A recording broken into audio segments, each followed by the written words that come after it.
안녕하세요. 네, 저는 소설을 쓰고 있는 김영하라고 하고요. 산문도 쓰고 있고 여러 가지 글을 쓰고 있는 작가입니다.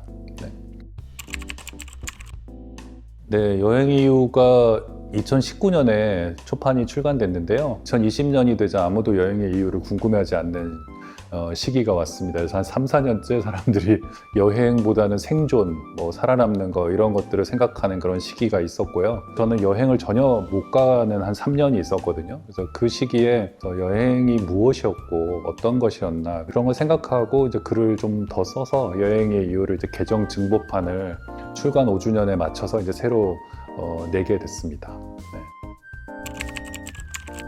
커피 리브레 같은 경우도 굉장히 우리나라에서는 먼저 굉장히 일찍 이 스페셜티 커피를 개척한 브랜드라서 저도 이제 구해서 먹어보고 그랬는데 저는 좀 캐릭터가 있는 커피들을 좋아하거든요.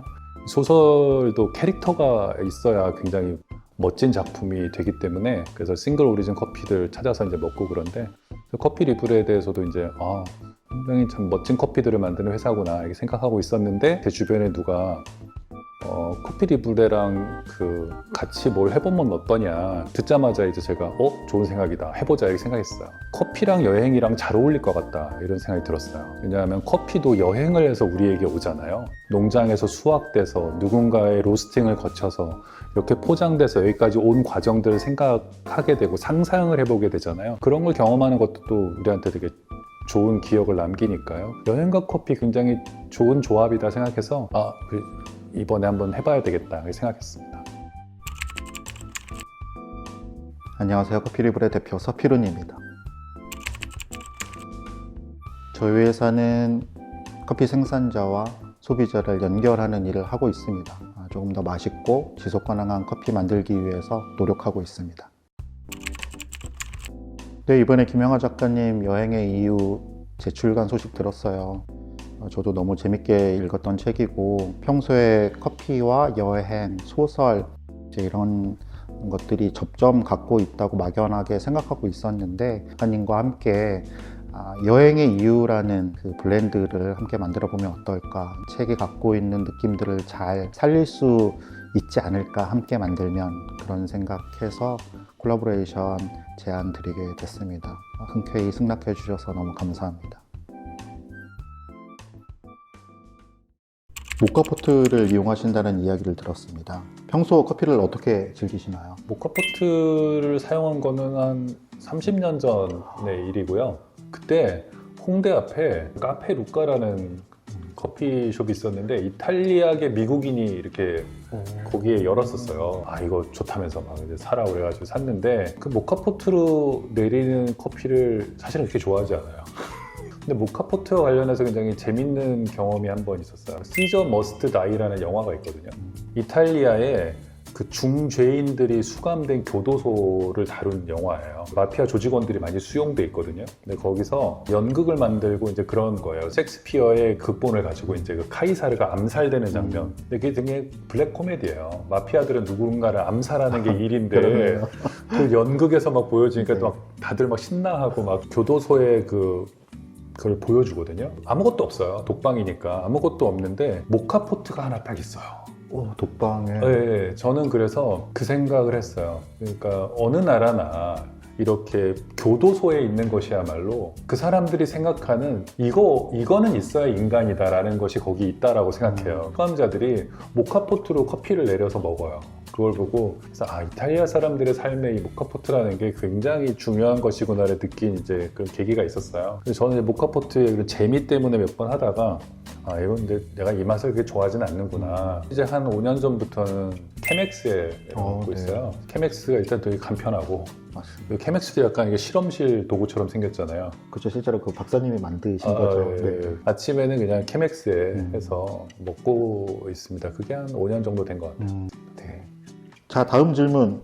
여행 가시면 커피는 주로 어떻게 드시나요? 여행 가서 의외로 이제 우리가 한국에서 먹고 있는 커피 품질들이 굉장히 좋아져서 예전에는 일본에만 가도 굉장히 좋았어요. 네. 그럼요. 진짜 맛있었죠. 네. 요새는 한국 커피들의 이런 수준들이 굉장히 높아져서 다른 나라에 가서 한국에서 먹던 정도의 그런 캐릭터를 가진 커피들을 찾기가 어려워졌죠. 쉽지 않습니다, 정말. 쉽지 않죠. 네. 뭐 예를 들면 튀르키예 같은 데 가면 굉장히 다른 방식으로 먹잖아요. 그럼요. 예, 그래서 굉장히 진하게 이렇게 가라앉혀서 어떻게 이걸 먹지 싶었는데 또 거기서 먹다 보면 또 굉장히 익숙해지고 어떤 나라는 또 그냥 강배전으로 이렇게 네. 먹는 나라가 있는가 하면 진짜 커피를 전혀 기대하기 힘든 나라들도 있잖아요. 그럼요. 네, 그래서 뭐 드립백 같은 거 가져가서 먹기도 하고 그렇습니다. 네. 그래서 드립백을 사용해 보신 적이 있나요가 질문인데, 드립백은 보존 기간이 좀 길다고 그러는 거야? 오래 좀 보관할 수 있죠. 드립백이 이제 커피를 이제 분쇄해서 담잖아요. 네. 이제 그러다 보니까 이제 향기가 조금 많이 날아가고 네. 또 한편으로는 이제 커피가 산화하면서 품질이 저하되는데 네. 요즘 대부분의 드립백은 산화 방지제가 같이 들어있어요. 그렇군요. 그래서 좀 오래 가요. 그런 네. 편이군요. 네. 저도 가끔 이제 강연 같은 거 하면 독자분들이 자기 도시의 커피라면서 이게 우리 도시에서 유명한 커피집이에요. 한번 맛보세요. 그래서 드립백들을 주실 때가 있어요. 그래서 집에 와서 이제 내려 먹을 때도 있고 또 해외여행을 갔다가 사올 때도 있고 많이 내려 먹고 있습니다. 네. 자, 그러면 이제 빨리 추출. 자, 이거를 충분히 잘 걸어주시고 네. 네, 가볍게 네. 커피 수평을 맞춰주시면 됩니다. 물 온도는 뜨겁게 해주시면 돼요.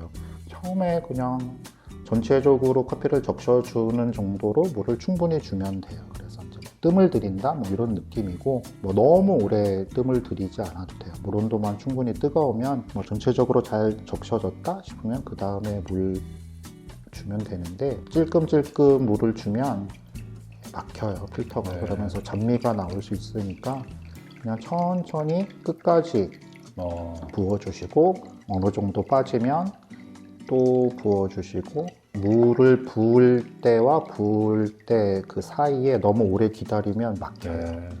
그 커피 필터가 커피에 닿으면 안 돼요. 많이 먹고 싶어도 네. 거기까지만. 이게 커피가 드립백에는 보통 10g 정도밖에 담기지 않아요. 그래서 네. 제 생각에는 네. 180ml 넘어가지 않게 내리는 게 좋은 것 같아요. 180ml. 근데 뭐 넘어가지 조금, 않게. 네, 조금 진하게 드실 거면 네, 뭐 네. 150ml도 괜찮고요. 최근 다녀오신 여행지와 그곳에서의 에피소드를 소개해 주실 수 있을까요? 가고시마로 가겠다고 이제 예약을 했어요. 예약을 했는데 그 며칠 후에 가고시마의 그 바로 그 시에서 앞에 보이는 거대한 사쿠라지마라는 활화산이 있거든요.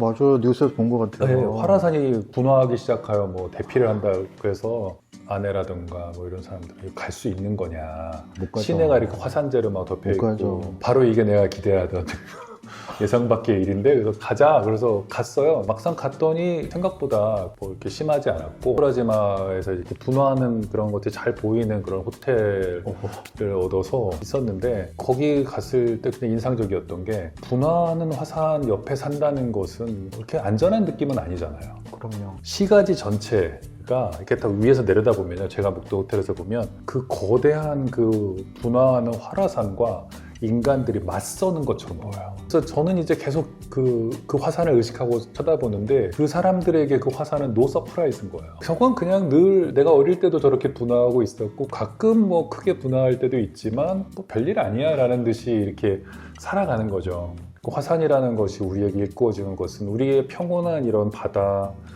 땅 아래에 굉장히 뜨거운 것이 있고 우리 지구가 이렇게 구성되어 있구나라는 것들을 힌트를 주는 거잖아요. 화산이. 그런 걸 볼 수 있어서 너무 좋았어요.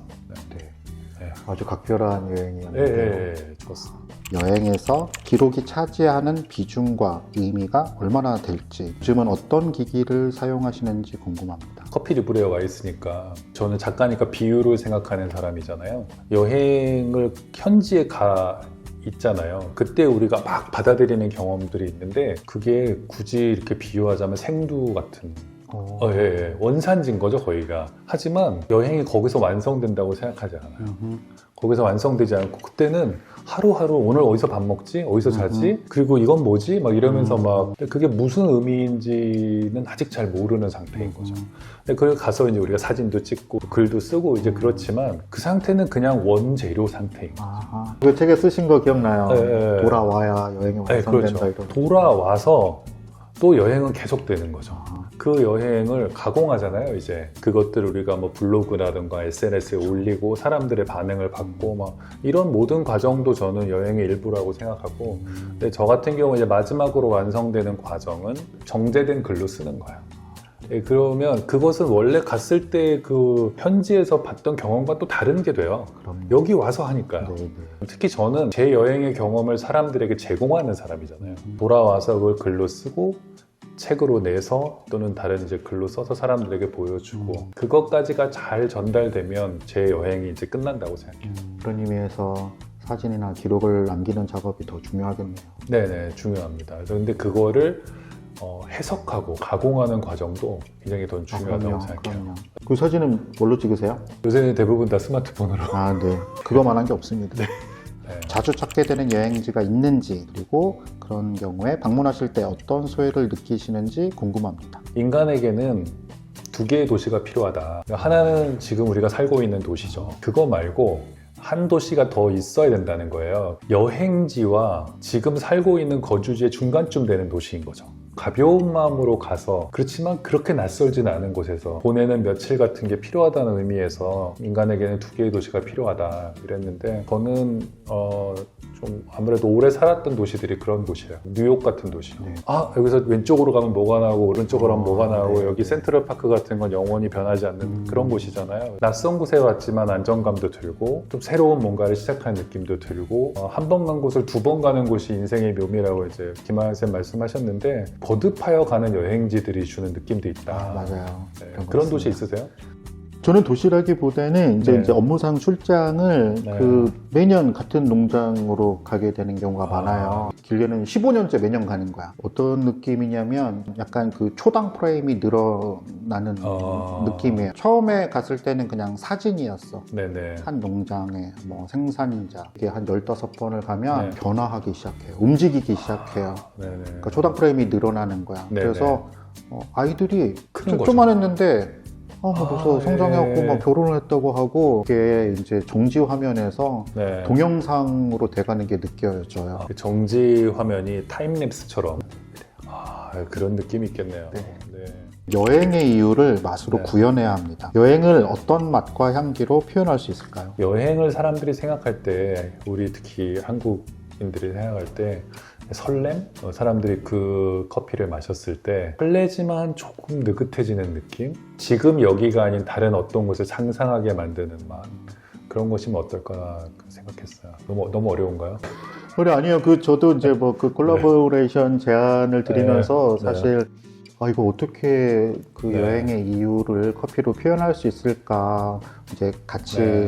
만들어 볼까 고민했어요. 근데 제가 힌트 얻은 게 이제 커피 이렇게 평가하는 작업을 커핑이라고 해요. 네. 근데 그때 쓰는 단어들 중에 일부가 우리가 보통 여행에 대한 네. 감흥이나 이런 것들 이야기할 때 쓰는 단어인 거예요. 뭐 우리가 애프터 테스트가 굉장히 길다. 그러니까 그 여운이 굉장히 길게 남는 커피야 네네. 라고 했을 때 여행에도 그런 얘기 그렇죠. 하잖아요. 그런 여행이 그리고 있죠. 뭐 여행을 얘기할 때 정말 그 깊이 있는 여행이었어 라는 표현할 때 커피에서도 그런 얘기 해요. 네네. 굉장히 뭐 딥한, 뭐 리치한 커피네. 직유로서도 좀 연결 지을 만한 단어들이 있을 것 같다. 그렇다고 한다면 그 단어들에 맞춰서 한번 구성해 보면 어떨까 네. 이런 생각을 했고, 다음 편에 작가님 모시고 네. 이렇게 그런 커피들 같이 먹어보면서 네네. 한번 여행의 이유라는 블렌드 어떻게 만들면 네. 좋을지 한번 같이 상의 드리고 싶습니다. 예. 저는 좀 전에 그 커핑 하시면서 이렇게 표현하시는 그런 말씀들 되게 재밌었는데요. 낯선 커피를 이렇게 마시게 되는 경험이 그 말씀하신 것처럼 이제 여행에 대한 비유 같네요. 네, 그죠? 네. 기대가 있고 그렇죠. 실제로 경험하고 그것이 끝났을 때도 그럼요. 그게 끝나지 않은 거잖아요. 네. 저는 좋은 커피의 가장 중요한 덕목 중에 하나가 네. 긴 애프터 테이스트, 여운이라고 생각해요. 계속 생각나게 만들고 이게 왜 나한테 계속 남아있을까, 어떤 의미일까, 이 커피는 네. 왜 그럴까 이런 생각들 계속 하게 만드는 거. 네네. 어떻게 보면 약간 그 풍부한 텍스트로서의 커피, 아, 그런 거 굉장히 중요하다고 생각합니다. 다음 편에 한번 같이 탐구해 보시죠. 알겠습니다. 네, 기대해 감사합니다. 보겠습니다.